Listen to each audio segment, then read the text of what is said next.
here's something that was probably worse than both those things. Apparently, the run for Kwesi Adofo-Mensah as GM of the Minnesota Vikings, because that'll do it. He's gone.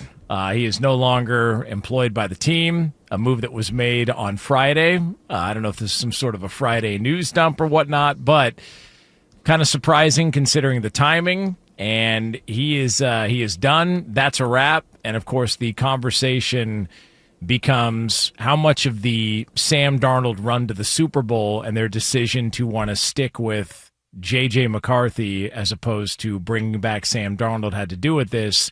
And then you look more into it and you see, he missed on some draft picks. They went big on some veteran free agents. Some of them didn't pan out. And I'm looking at the whole thing going, it's not like they were awful last year. They were 9-8. But the expectations were such, and Diana Rossini had an article in the offseason in which she talked about, they view this as a 3-year window. It's like, all right, well, if it's a 3-year window, one of those years is done. And based on what we saw, who knows if the other two even exist at this point. And so the Vikings make the move, and now they're in the market for a new GM after the firing of Kwesi Adofo-Mensah on Friday. By the way, super nice guy. Like anyone who's met Kwesi knows he's a super nice guy, very easy to talk to, and it just didn't work out. Like that's the best way of putting it. I think they hired him in a spot where they felt like they want to be very data analytics driven. That's his background, and for whatever reason, whatever you want to point to, there's obviously a number of things out there. The Sam Darnold and really the quarterback situation in general is one in which the more that I've talked to some folks and they've kind of dived in, they really wanted to get Drake May. They wanted to move heaven and earth to get Drake May and didn't work out.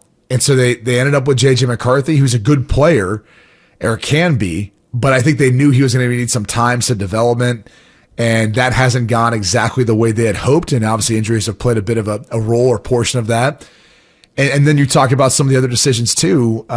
There seemed to be a disconnect between the data-driven, that perspective, and what the coaches are looking for and what they're watching on film and what they need. And I gotta be honest, this is not that uncommon where you get a disconnect between a front office and what's happened on the roster with the coaches. The scouts and everyone say, hey, we like this guy. Or this guy, performs well at the combine. He's got this, this, and this. It's like, okay, well, we turn on the tape. He doesn't fit in our system. So there's always that disconnect, especially this year. But it seemed like the quarterback situation really came to a head. All I'll say here is it was definitely Sam Darnold driven that Minshew lost his job. He had some very, good introspective feedback on how he felt about it. The whole wake up looking at the ceiling, could I have done something differently, process driven. Like I thought he handled his response to the firing very, very responsibly, very, very classy way. But I mean, make no mistake about it. Generally speaking, whether it was just him acting alone or it was a team effort, again, you got to have a fall guy. And Minnesota had to have a fall guy. If Seattle doesn't have the season they have, I would be willing to bet that Minshew still has a job. Mensah still has a job. I would be willing to bet that confidently. But the fact that you go from and for what it's worth, the Seahawks offense has been effective. It's one of the top offenses, if you look it up. It's one of the top offenses in the league in some categories.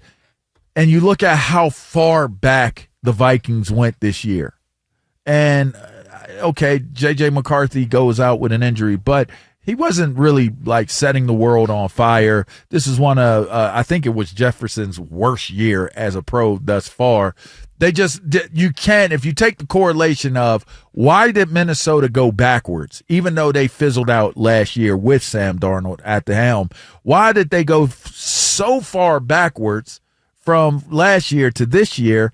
And the one common denominator in both of them because Seattle did improve to the point of where they're at the Super Bowl, I think that you're going to connect that to Sam Darnold. They undervalued Sam Darnold in Minnesota, and it costed them a season, which in return, you got to have a fall guy to offer up to your fan base, and it was their GM.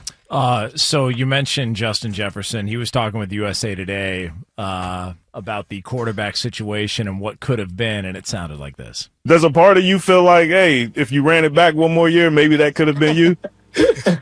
Yeah, I mean, for sure. I mean, definitely. Especially, everyone knows the difficulty of the quarterback position this year, how we was dealt it. But of course, having a quarterback that's already had the season under his belt with us, knew the plays, knew the playbook, knew the players, of course, throwing to me, Jordan Addison, TJ Hawkinson, all of these guys. I definitely felt like we would have done better. But, it is what it is. It's on to new and better things. But I'm definitely happy and proud for him that he was able to reach it this year. It's probably a awkward clip to hear if you're 9. Translation is, JJ, you ain't Sam Darnold, and we were trash this year, and a lot of it is probably because of the way you played. Yeah. That's the translation. And he did it nicely. Besides when he becomes number 9. Yeah. Right? Yeah. Yeah. He said it nicely, though. At least Justin Jefferson has a very nice way about him. I like his way. But, if you're translating it and putting it in real terms, like our QB was some S this year, and that's what we had to contend with. And now our QB that knew the system, that could throw to me and Jordan and get things done, maybe that's why Jordan got in trouble. See, you remember? Maybe he passed out or didn't want to, because he was going to have to deal with what was taking place this year. Because it's not even just J.J. McCarthy. That was a joke. Daniel Jones was on the roster, too. Aaron Rodgers, reportedly, that was real close to happening. So if you're just looking at the quarterbacks the quarterback they chose over the ones that went elsewhere, it was a miss. Yeah, like you missed multiple times over. And then, you've got the discussion that was out there that apparently there was a trade that nearly happened where they almost were trying to trade J.J. McCarthy to the Raiders, and that they were just going to go with Sam Darnold, but ultimately they decided against that. And not to mention that it started with Kirk Cousins too, by the way. Like, even if you go back prior to them, did you really need to draft J.J. McCarthy to begin with? O'Connell wanted Kirk Cousins still. Right. You know what I mean? They were they were trending in the right direction with Kirk Cousins. Could he take them over the threshold? I don't know. But you were trending in the right direction with Kirk Cousins. Just so it goes a little bit further back. O'Connell wanted him. I think there was also an element, though, with ownership where they didn't want to, because remember, he got the 3-year fully guaranteed deal. And there was a thought of, like, what's Kirk looking for? We don't want to go do that again. And he didn't get that from the Falcons, but he did get the first 2 years fully guaranteed. And it's one of the reasons why, that the Falcons were in the position they were this offseason. But to your point, I know there was a desire to keep Kirk and not, and stay in this window and not do what they did. And I think there also was a thought, JJ needed some development, and they didn't want to play him and start him right away. And they knew that. And I don't know that Kwesi Adofo-Mensah had provided them the stability on the roster around him necessarily to do that. So I think the other thing is, when you look at this time of year with general managers and really teams with roster construction, sometimes people don't understand why certain positions get drafted in the first round, and why others don't. So, typically you don't see running backs, linebackers, and safeties drafted in the first round unless they're extraordinary talents or the team just feels like they're the best overall prospect and want to go that direction. And the reason being is this: the positions that cost the most on your salary cap are traditionally quarterbacks, tackles, edge rushers, cornerbacks, wide receivers. So what you're trying to do is you're trying to load up on guys that you feel like can be stars in those spots. And then you have, as a first round draft pick, a window of at least 3 years, you could say, where you're not spending money on them, right? They're coming in on a rookie deal. And as they're getting up to speed to becoming the player you hope they'll be, you're using the rest of the money to go pay a veteran linebacker, to go pay a veteran, like guys who are proven in those spots. and it helps kind of save in some of those others before you have to eventually pay for one of those top stars at those positions. So that's kind of a philosophy that, like, a lot of, you'll see when it comes to the first round of this year's draft, how a lot of teams go about picking players and why they pick them at those positions, instead of maybe a guy's a great player as a safety or great player as a linebacker. There's a thought and there's something to that. So, you look at what Kwesi Adofo-Mensah did now that they've had J.J. McCarthy on his rookie deal. To Jonas's point, I don't know that they've spent the money they thought they were going to be able to spend in the right positions too, that have been able to capitalize on some of that.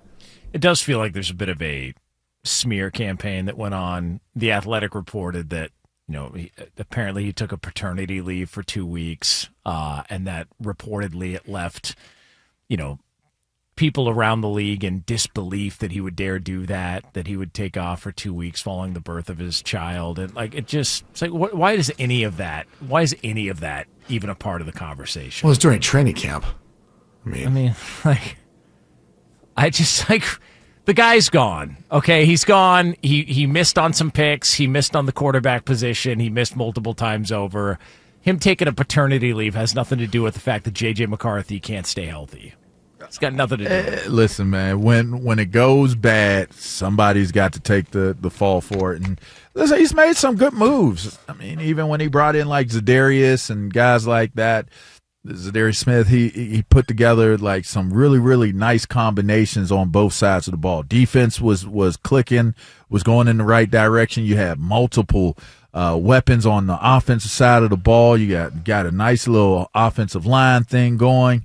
You got a running game. It looked like it was coming together for Minnesota to be a team that contended for the North, and who knows what it looked like going into the playoffs. Like, that's what it looked like. So when you have that type of a fall off, the bottom line is they missed on the quarterback's position. However, whatever. Should they have paid a friend? Because like you guys said, with Kirk Cousins wanting the fully guaranteed, I don't know what Sam Darnold was looking for from Minnesota, but they clearly did not see it being of value for them to award him what it was he was seeking for compensation. You could have tagged him. Give him the franchise tag. But yeah. Again, do you I just feel like when you don't do that, it's like we're not looking at you as a long-term option. And in today's NFL, we talked about this not too many shows ago as well. In today's NFL, you do not get the same amount of time as a head coach or even as a GM to mess up decisions. So if I'm going to, I would say after seeing how all of these 1 year, 10 years, and short tenures as coaches or even GMs, I'm taking a shot. I'm taking my shot, and I want it documented. Like, okay, we got very close to what we're doing and accomplishing, being a competitive team, making it to the playoffs, making a deep run, making it to the Super Bowl, winning the Super Bowl.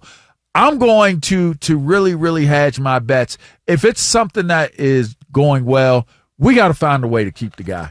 Bottom line, I'm not like, oh, we need to take a quarterback for the future. I'll cross that bridge when I get there, because if I'm letting this guy go that's getting us to where we're trying to go to draft this guy over here based off of potential, I could be gone in a year.